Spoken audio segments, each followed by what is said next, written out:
Hello everyone, আজকে আমরা পড়ব কেমিস্ট্রি রাসায়নিক বন্ধন চ্যাপ্টার নাম্বার 5 ভিডিও নাম্বার 2। চলো তাহলে চলো ভাইয়া দেখি এখানে কি কি টপিক আছে। এখানে আছে আমাদের রাসায়নিক সংকেত লেখার নিয়ম, আণবিক সংকেত ও গাঠনিক সংকেত কীভাবে আমরা লিখতে পারবো, সাথে আছে আমাদের অক্টেট অ্যান্ড ডুয়েট রুলস বা অষ্টক এবং দুই এর নিয়ম। তাহলে ফার্স্ট টপিকে চলো আমরা চলে যাই ভাইয়া, কথা না বাড়ায়। ফার্স্ট টপিক আমাদের শুরু হয়েছে ভাই রাসায়নিক সংকেত লেখার নিয়ম, কীভাবে রাসায়নিক সংকেত লিখতে হয়। তাহলে একটা যৌগ যদি আমরা লিখতে চাই তাহলে ওই যৌগে কতটি পরমাণু আছে, তা উক্ত পরমাণুর নিচে ছোট করে সাবস্ক্রিপ্ট আকারে লিখতে হয়। বা সাবস্ক্রিপ্ট কোনটা, এই যে ছোট্ট করে টুটা নিচে লিখলাম, এটাই হচ্ছে আমাদের সাবস্ক্রিপ্ট। ভাই CO2 লিখছেন, এখানে সাবস্ক্রিপ্ট কোনটা, এই যে 2। আমরা 2 দ্বারা কি বুঝি, এখানে অক্সিজেন 2টা পরমাণু বিদ্যমান আছে। কার্বন ডাই অক্সাইড হইতে গেলে অক্সিজেন 2টা পরমাণু লাগে। আচ্ছা, তাই তো আমি এখানে নিচে লিখে রাখছি একটা পানির অণু গঠনের জন্য হাইড্রোজেন আছে 2টা পরমাণু হিসেবে, অন্যদিকে অক্সিজেন আছে 1টি পরমাণু হিসেবে। তারপর 2 নাম্বার আমাদের পয়েন্টটা হচ্ছে ভাই, গ্যাস সবসময় দ্বিপরমাণু আকারে থাকে। গ্যাসিয়াস যেগুলো আছে ভাই, গ্যাসিয়াস আবার কোনগুলা, যেগুলো হচ্ছে অধাতু, অর্থাৎ গ্রুপ নাম্বার যারা 16 আছে, গ্রুপ নাম্বার আমাদের আছে হচ্ছে 16 এবং 17। এরা হচ্ছে কখনোই প্রকৃতিতে সিঙ্গেল থাকতে পারে না, এরা প্রকৃতিতে সবসময় দ্বিপরমাণু আকারে থাকে। বুঝতে পারছি? এরা যদি দ্বিপরমাণু আকারে থাকে তাহলে আমাদের ফার্স্ট কোশ্চেন তারপরে আসতেছে, ভাই ধাতু তাহলে কীভাবে থাকবে। ধাতু হচ্ছে এদের মতো দ্বিপরমাণু আকারে থাকে না, ধাতু সিঙ্গেলই থাকতে পারে। ভাই ফেরাস দেখো, মানে আয়রন দেখো, এই দেখো আয়রন দেখো, অ্যালুমিনিয়াম দেখো, সোডিয়াম দেখো, এরা সব সময় ভাই একক অবস্থায় থাকতে পারে। তাই তো আমি লিখছি ধাতু যারা আছে 3 নম্বর পয়েন্টে তারা এককভাবেই থাকতে পারে, তাদের কোনো সমস্যা নাই। আচ্ছা, 4 নাম্বার আমাদের প্রপার্টিটা হচ্ছে, যদি একটা যৌগ গঠনের সময় 2টা মৌল বা যৌগমূলক ব্যবহার করা হয় তাহলে তাদের ভ্যালেন্সিগুলা বা যোজনীগুলা জায়গা পরিবর্তন করে। যোজনী মানে কি আমরা ভাই ফার্স্ট ভিডিওতেই তা দেখে আসছি। এখন আমরা দেখব অ্যালুমিনিয়াম অক্সাইড। আমি যদি তোমাদের বলি ভাই অ্যালুমিনিয়াম অক্সাইড কীভাবে গঠিত হয়, তাহলে তোমরা ফার্স্টে কি লিখবা, তোমরা ফার্স্টে অ্যালুমিনিয়াম লিখবা। অ্যালুমিনিয়াম লেখার পর তোমরা নিচে অ্যালুমিনিয়ামের যোজনী লিখবা। এই দেখো অ্যালুমিনিয়াম লিখলাম, তার নিচে হচ্ছে অ্যালুমিনিয়ামের যোজনী হিসেবে 3 লিখছি, আবার অক্সিজেন লিখছি, তার নিচে হচ্ছে অক্সিজেনের যোজনী হিসেবে 2 লিখছি। তাহলে এই জিনিসগুলো কী হবে, জায়গাগুলো এক্সচেঞ্জ করবে, ক্রস করবে। মানে অ্যালুমিনিয়ামের যোজনী পাবে হচ্ছে অক্সিজেন, অক্সিজেনের যোজনী পাবে হচ্ছে অ্যালুমিনিয়াম। সেই জন্য যে অক্ষয় কুমারের মিমটা হচ্ছে এখানে বেস্ট এক্সাম্পল, যে ভাই পুরোপুরি এক্সচেঞ্জ হয়ে যায়, যার যোজনী আছে তার যোজনী আর থাকে না। আমরা যদি বলি তোমাকে, আবার নেক্সট এক্সাম্পলে যাই, ক্যালসিয়াম অক্সাইড যদি তোমাকে বলি ভাই কীভাবে গঠিত হয় দেখাও তো, তুমি ফার্স্ট অফ অল বলবা যে ভাই ক্যালসিয়াম অক্সাইড, তাহলে ক্যালসিয়ামের নিচে ক্যালসিয়ামের যোজনী লেখেন, অক্সিজেন নিচে অক্সিজেনের যোজনী লেখেন, লিখলাম। ক্যালসিয়াম অক্সাইডের যোজনী পাবে অক্সিজেন, আবার অক্সিজেনের যোজনী পাবে হচ্ছে ক্যালসিয়াম অক্সাইড। তার মানে আমি লিখবো হচ্ছে Ca2O2। কিন্তু ভাই Ca2O2 এটা কি 2কে ভাগ করা যায়? হ্যাঁ, এই পাশেও 2 আছে, এই পাশেও 2 আছে। তাহলে আমি কি লিখতে পারি, তাহলে আমি এই 2 হচ্ছে 2 দ্বারা ভাগ করা যায় যেহেতু, তাহলে ক্যালসিয়াম নিলাম আবার অক্সিজেন নিলাম, এই যে 2 দ্বারা যদি ভাগ করে পাই তাহলে আমরা এটা পাই ক্যালসিয়াম অক্সাইডের সংকেত, তার মানে CaO। আবার যদি বলে আমাদের ম্যাগনেসিয়াম অক্সাইড বাইর করো ভাই, তাহলে ম্যাগনেসিয়াম অক্সাইড আমরা কীভাবে লিখবো ভাই, ম্যাগনেসিয়ামের যোজনী হচ্ছে 2, অক্সিজেনের যোজনী কত, এটারও 2। তার মানে ক্রস করো, অক্ষয় কুমারের মিমের মতো, এই যে ক্রস করলাম আমরা। তাহলে আমরা এখানে কি পাবো ভাই, তাহলে আমরা এখানে পাবো হচ্ছে ম্যাগনেসিয়াম অক্সাইড। ভাই এটা গেল হচ্ছে আমাদের কিভাবে একটা যৌগ গঠিত হতে পারে। এখন ভাই 2টা মৌলের সমন্বয়ে যে সবসময় গঠিত হবে যৌগগুলো তা তো না, যৌগমূলকও থাকতে পারে। তাহলে চলো ভাই আমরা দেখে নিই যৌগমূলক যদি থাকে তখন আমাদের কি হবে। এখানে একটু ফ্রন্ট মিস আছে, হ্যাঁ, অ্যামোনিয়াম ফসফেট।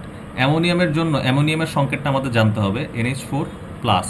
আবার ফসফেটের সংকেত কি, PO4 3-। তাহলে আমরা জানি যৌগমূলকের ক্ষেত্রে যাই হবে তার চার্জ তাই হবে তার যোজনী, এই যে যাই হবে তার চার্জ তাই হবে তার যোজনী। তাহলে এখন যদি আমরা ক্রস করি ভাই, তাহলে কি হবে, অ্যামোনিয়ামের যোজনী পাবে ফসফেট, ফসফেটের যোজনী পাবে অ্যামোনিয়াম। তার মানে আমরা এই সংকেতটা যদি আমাদের বলে অ্যামোনিয়াম ফসফেট কীভাবে লেখা হয় তা দেখাও তো ভাই। আমরা লিখব এইভাবে, অ্যামোনিয়াম লিখলাম, সাথে লিখলাম PO4 এখন ভাই আপনি এখানে ব্র্যাকেট দিলেন কেন? এটা তো একটা রেডিকেল, একাধিক পরমাণুর সমন্বয়ে গঠিত। যদি একাধিক পরমাণুর সমন্বয়ে গঠিত হয় তাহলে অবশ্যই ভাই ব্র্যাকেট দিবা চিহ্নিতকরণের জন্য, যে অ্যামোনিয়াম কোনটা আর ফসফেট কোনটা।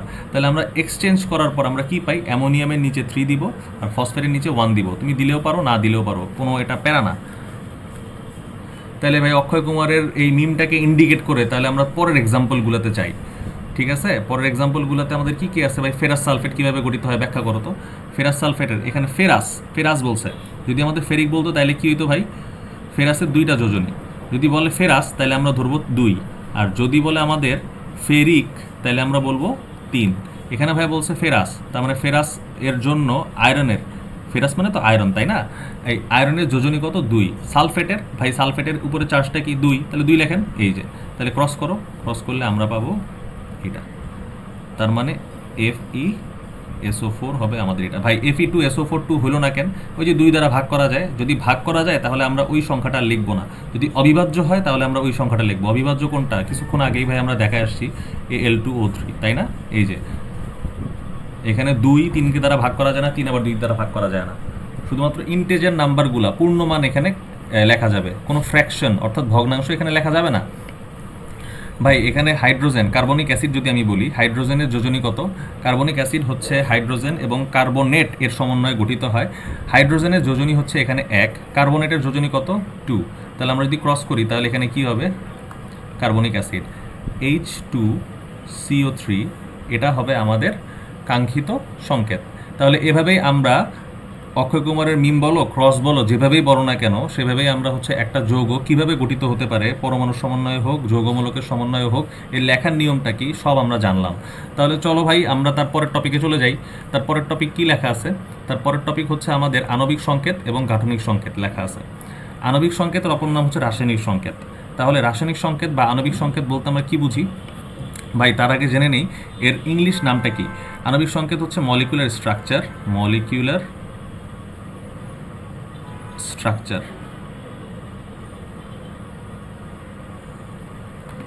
আর গাঠনিক সংকেত কি ভাই?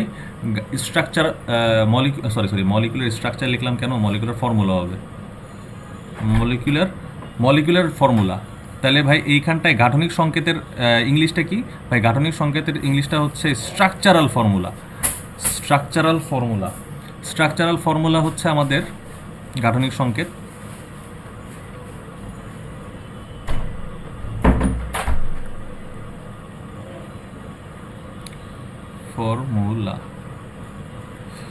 ফর্মুলাকে LAU দ্বারা প্রকাশ লেখা যায়, আবার LAO দ্বারা লেখা যায়। চলো ভাই আর টাইম ওয়েস্ট না করি, এইখানটায় আমাদের আণবিক সংকেত কাকে বলে সেটা আমরা জানি। একটা যৌগে প্রকাশ করতে হলে, যৌগে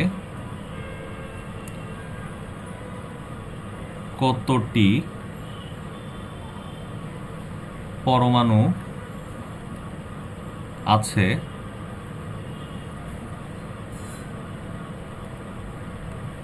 তা সংখ্যা দ্বারা প্রকাশ করাকেই আণবিক সংকেত বলে। আণবিক সংকেত বলে। আবার অন্যদিকে গাঠনিক সংকেত মানে কি? গাঠনিক সংকেত হইতেছে একটা যৌগকে, একটি যৌগকে তার প্রতীক ও বন্ধনের মাধ্যমে প্রকাশ করাকেই আমরা কি বলতেছি? গাঠনিক সংকেত। ভাই একটা এক্সাম্পল দেন তো আণবিক সংকেত এবং গাঠনিক সংকেতের। তাহলে চলো ভাই একটা এক্সাম্পল দিই। আণবিক সংকেত হইতে গেলে আমরা এক্সাম্পল হিসেবে লিখতে পারি C3H8। এটা হচ্ছে একটা প্রোপেন, একে বলা হয় প্রোপেন। আমরা যখন চ্যাপ্টার 11 পড়বো তখন এর নামকরণগুলো আমরা জানতে পারবো। আমি লিখে রাখি এখানে, এটাকে বলা হয় প্রোপেন, বাংলায় প্রোপেন। আচ্ছা, আমি যখন স্ট্রাকচারাল ফর্মুলা গাঠনিক সংকেত বলবো তখন আমি এটাকেই বন্ধন আকারে দেখাবো। তাহলে এই যে এইচ লিখলাম, এই যে এইচ লিখলাম, এই যে দেখো এখানে সি 3টা আছে, হাইড্রোজেন আছে আবার 8টা। এই যে আমরা একটাকে সংখ্যা দ্বারা প্রকাশ করলাম, আবার অন্যটাকে আমরা প্রকাশ করলাম বন্ধন আকারে, সেজন্যই আমরা এই বন্ধন আকারের যে এই স্ট্রাকচারটাকে আমরা বলতেছি কি স্ট্রাকচারাল ফর্মুলা। তার পরের টপিক হচ্ছে ভাই আমাদের অষ্টক এবং দুইয়ের নিয়ম। অষ্টক এবং দুইয়ের নিয়ম সবচেয়ে ইজি। চলো ভাই আমরা তাহলে এটা শুরু করি। অষ্টক এবং দুইয়ের নিয়ম হইতেছে সর্বশেষ কক্ষপথে যদি 8টি ইলেকট্রন থাকে, আবার সর্বশেষ কক্ষপথে যদি 2টি ইলেকট্রন থাকে, তাকে আমরা বলবো হচ্ছে 2 এর নিয়ম, আর তাকে আমরা বলবো হচ্ছে অষ্টক এর নিয়ম। আচ্ছা, এটাই গেল হচ্ছে আমাদের অক্টেট, এটাই গেল হচ্ছে আমাদের ডুয়েট। ভাই অক্টেট আর ডুয়েট তার মানে একটা এক্সাম্পল দেখান তো। সর্বশেষ শক্তি স্তরে আমাদের 8টা ইলেকট্রন আছে, আবার সর্বশেষ শক্তি স্তরে আমাদের আছে আবার 2টা ইলেকট্রন। চলো ভাই তাহলে আমরা কয়েকটা এক্সাম্পল দেখে আসি। এক্সাম্পল হিসেবে ফার্স্টে আমরা নিতে পারি হচ্ছে CH4 বা মিথেনকে, প্রাকৃতিক গ্যাস যেটা।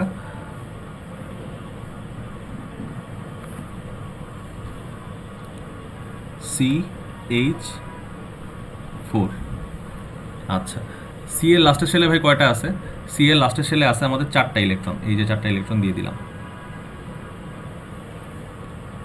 আমি শুধুমাত্র এখানে সর্বশেষ কক্ষপথের যতটা ইলেকট্রন আছে সেই ইলেকট্রনগুলো দেখাচ্ছি। মাঝখানের যেই 1s2 প্রথম শক্তি স্তরে যতটা ইলেকট্রন আছে সেটা আমরা এখানে দেখাচ্ছি না। তাহলে হাইড্রোজেনের সর্বশেষ কক্ষপথে কয়টা ইলেকট্রন আছে? হাইড্রোজেনের সর্বশেষ কক্ষপথে আছে আমাদের একটা ইলেকট্রন। তার মানে এইখানটায় আমরা ক্রস দ্বারা হাইড্রোজেনের ইলেকট্রনগুলোকে আইডেন্টিফাই করতেছি।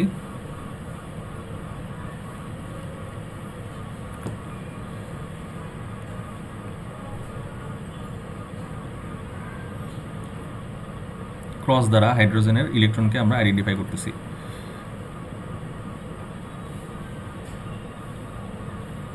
তার মানে এখানে কয়টা বন্ধন ক্রিয়েট হয়েছে এটাকে আমরা অন্যভাবে এইভাবেও লিখতে পারি। সি একটা হাইড্রোজেনের সাথে বন্ধন গঠন করছে, আরেকটা হাইড্রোজেনের সাথে বন্ধন গঠন করছে, এবং আরেকটা হাইড্রোজেনের সাথে বন্ধন গঠন করছে। এভাবেই হচ্ছে আমাদের লাস্টের সেলে কার্বন 8টা শেল ফিল আপ করছে।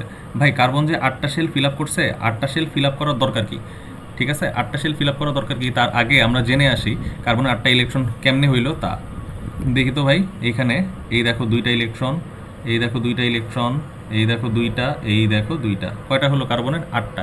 আর হাইড্রোজেনের এখানে কয়টা হইলো? হাইড্রোজেনের লাস্টের সেলে জাস্ট 2টা ইলেকট্রন হইলো, ও 2টা নিয়েই খুশি। আর কার্বন আর লাস্টের সেলে 8টা নিয়ে এখন খুশি হইলো। ঠিক আছে, ফার্স্টে কার্বনের কিন্তু 4টা ইলেকট্রন ছিল, হাইড্রোজেনের সাথে প্রত্যেকটা একটা একটা করে শেয়ার করার কারণে কার্বনের লাস্টের সেলে 8টা ফিল আপ হয়েছে। তাহলে ভাই আমাদের এখানে অক্টেট হওয়ার দরকারটা কি আর ডুয়েট হওয়ার দরকারটা কি? অক্টেট হওয়ার দরকার এই জন্যই যে সবাই চায়, যেমন সবার গার্ডিয়ানই বলে তুমি রোল 1-এর মতো হইলে না কেন। আর এই এলিমেন্ট বা মৌলের বেলায় আমরা বলবো যে মৌলের সবসময় টার্গেট থাকে কেমনে ওরা গ্রুপ নাম্বার 18-এর মতো হবে। গ্রুপ নাম্বার 18-এর লাস্টে সেল 8টা ইলেকট্রন, ঠিক আছে, কেমনে যেমনেই হোক, ইলেকট্রন শেয়ার করে হোক, ইলেকট্রন ডোনেট মানে দিয়ে নিয়ে হোক, ওরা চাবে হচ্ছে 18 নম্বর গ্রুপের মতো ইলেকট্রনিক বিন্যাস স্থাপন করতে। সেই জন্যই হচ্ছে ওরা ইলেকট্রন দিয়ে হোক, শেয়ার করার মাধ্যমেই হোক, টার্গেট থাকবে লাস্টের সেলে যেন ওরা 8টা ফিল আপ করতে পারে। এই যে লাস্টের সেলে 8টা ফিল আপ করার কথা আসতেছে, এই মেথডটা, এই রুলসটাকে আমরা বলতেছি অক্টেট বা অষ্টকের নিয়ম। তাহলে এটা গেল আমাদের অষ্টকের নিয়ম। তারপর আমাদের আরেকটা খুব ইম্পর্টেন্ট লাইন আছে এখানে, যে আধুনিক কোনটা, অক্টেট না ডুয়েট। আমি এখানে লিখে রাখি, আধুনিক কোনটা, অক্টেট না ডুয়েট। আচ্ছা, অক্টেট ফার্স্টে আসছে, আধুনিকতার মতবাদ অনুসারে ডুয়েট আসছে তারপরে, আর ডুয়েটকে বলা হয় আধুনিক। কম্পেয়ার যদি করি আমরা অক্টেটের সাথে, তাহলে ডুয়েটকে আমরা বলবো আধুনিক। তাহলে এটা ইম্পর্টেন্ট অবজেক্টিভ হিসেবে আমাদের আসতে পারে যে ভাই আধুনিক মতবাদ কোনটা, অক্টেটের রুলস না ডুয়েটের রুলস? অ্যান্সার হবে ডুয়েটের রুলস। ঠিক আছে ভাই, আরেকটা এক্সাম্পল দেখান তো আমাদের। আরেকটা এক্সাম্পল দেখাতে গেলে আমরা হাইড্রোজেন গ্যাস বলতে পারি। হাইড্রোজেনের লাস্টের শেলে কয়টা আছে ভাই? হাইড্রোজেনের লাস্টের শেলে আমাদের একটা আছে। আবার এই হাইড্রোজেনের লাস্টের শেলে আমাদের কয়টা আছে ভাই? এই হাইড্রোজেনের লাস্টের শেলে আমাদের একটা আছে। এই যে বন্ধন স্থাপন করলো, এই যে বন্ধন স্থাপন করলো, এভাবেই কিন্তু ওরা প্রকৃতিতে থাকতে পারে। এই যে এইচ এইচ বা এইটাকেই পরবর্তীতে আমরা লিখতে পারি H2। আমরা যখন রাসায়নিক বন্ধন কিভাবে গঠিত হয় লেখার নিয়ম পড়াইছি, তখন আমরা দেখছি যারা গ্যাস অর্থাৎ যারা অধাতু তারা কিন্তু প্রকৃতিতে এক পরমাণু আকারে থাকতে পারে না, দ্বিপরমাণু আকারে থাকতে পারে। এটাও কিন্তু জাস্টিফাইড হয়ে গেল। বুঝতে পারছি? তাহলে এটাই ছিল ভাই আজকে আমাদের টপিক। আজকে আমরা শেষ করলাম রাসায়নিক সংকেত লেখার নিয়ম, আণবিক সংকেত ও কাঠনিক সংকেত কীভাবে আমরা আইডেন্টিফাই করব, আর অক্টেট এবং ডুয়েট টুলস সম্বন্ধে সম্পূর্ণ থিওরিটা জানলাম আমরা। তাহলে নেক্সট ভিডিও আমরা শেষ করব হচ্ছে নিষ্ক্রিয় গ্যাস এবং স্থিতিশীলতা, রাসায়নিক বন্ধন ও রাসায়নিক বন্ধন গঠনের কারণ এবং ক্যাটায়নস এবং অ্যানায়ন্স। আশা করি নেক্সট ভিডিওতে আমাদের সাথেই তোমরা থাকবা। আল্লাহ হাফেজ ভাইরা।